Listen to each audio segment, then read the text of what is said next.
It's about 5 a.m. in the morning, but we can do this. Yalla. So, hello everyone. My name is Tadio. I am from Jakarta, Indonesia. And the reason I say that is because Indonesia and Israel doesn't have diplomatic ties. And so I hope you're wondering right now, why the hell would you study here in Israel if the country doesn't even know each other? Now, there isn't a lot of good news about Israel coming to Indonesia, but luckily for me, my parents visited the country a couple times and they came back with stories about startup, innovation, and how they turned this arid desert into an agricultural marvel. And so I grew up fascinated, right? I want to know how this small country in the middle of nowhere could pump so many new technology into the world, be number one in so many fields, yet being surrounded by enemy states. So in this video, I'm going to take you on a journey trying to discover how the Startup Nation came to be, from what I've experienced living here in Israel for about 3 years, and also from some points raised in the book Startup Nation, which is a New York Times bestseller, describing the story about Israel from its inception to what it is now. We're actually gonna have a talk with the writer, Saul Singer, amazing guy, so stick around for that. Also at the end, we're gonna have a special interview with someone you might know, so don't miss out. Here we go, the story about the Startup Nation in under 11 minutes. Let's go.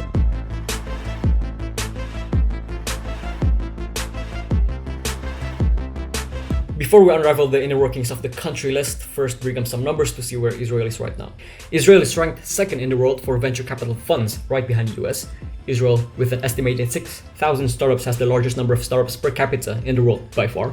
It ranked third on the list of countries with the most companies on the Nasdaq, only surpassed by China and the US. And these aren't some ragtag companies either. Israeli startups like Wix and Fiverr are household names in the international market.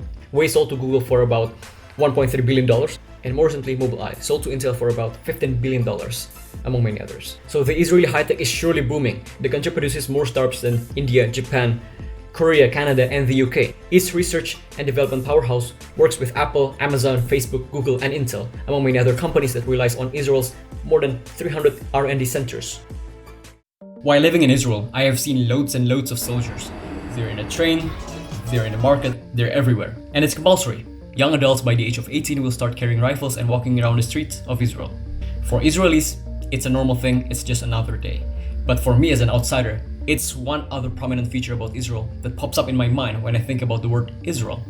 And so I started to wonder, might there be a correlation between the military and the startup ecosystem that produces what we know as Israel? And surely, after some digging, there is. And so now I have distilled for you 3 key factors from the military that influences the startup ecosystem in Israel. Part 1. Skill preparation. Here is Saul Singer telling you more about it. Yeah, so I would say there's 2 big influences of the military, at least. One is directly training people in various, tech fields, and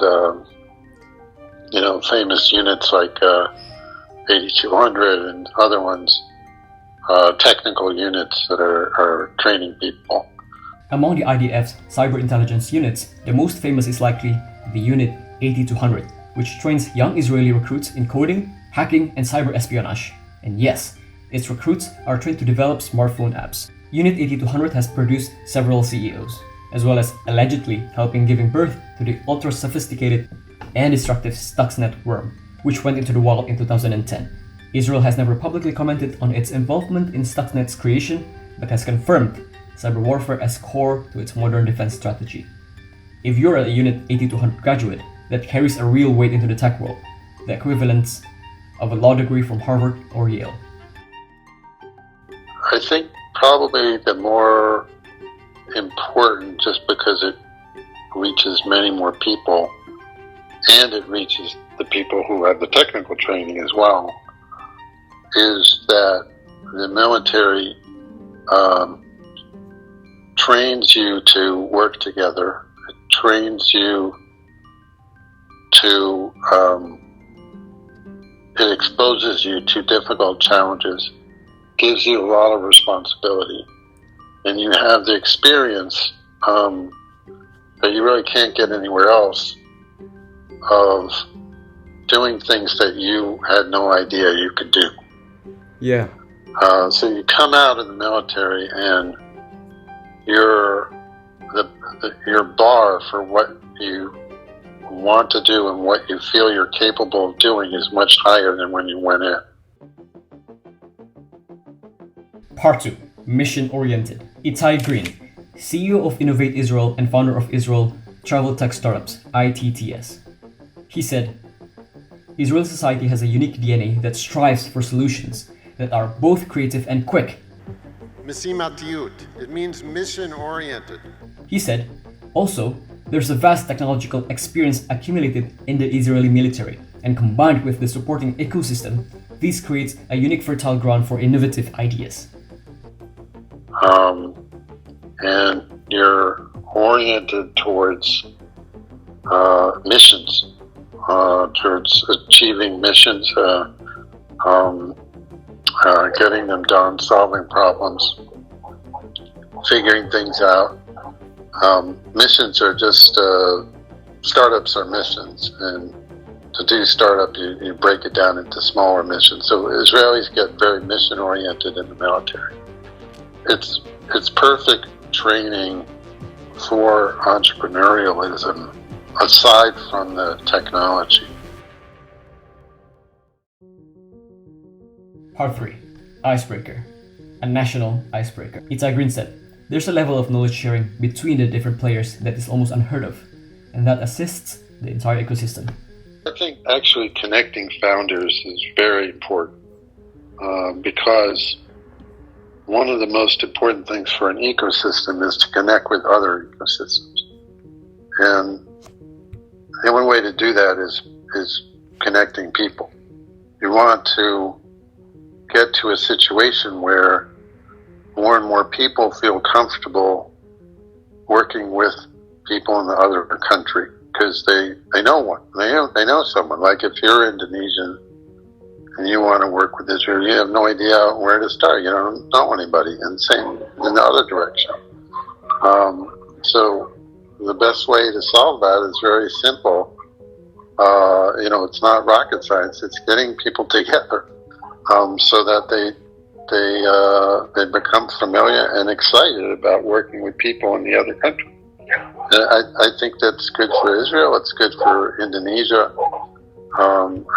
It's one of the most important things that can be done. And it's very much, it tends to be ignored. Governments don't understand it.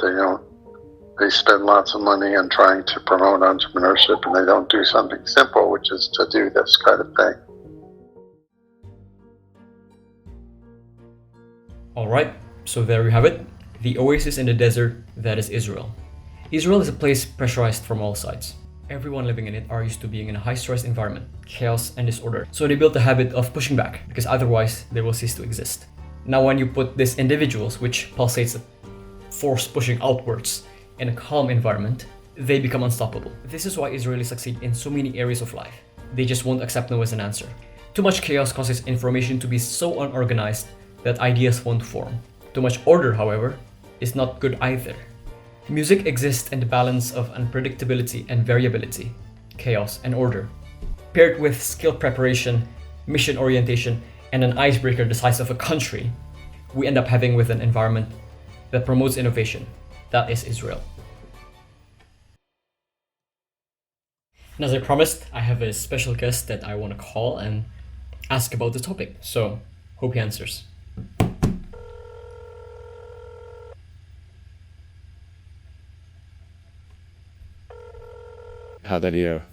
How's everything?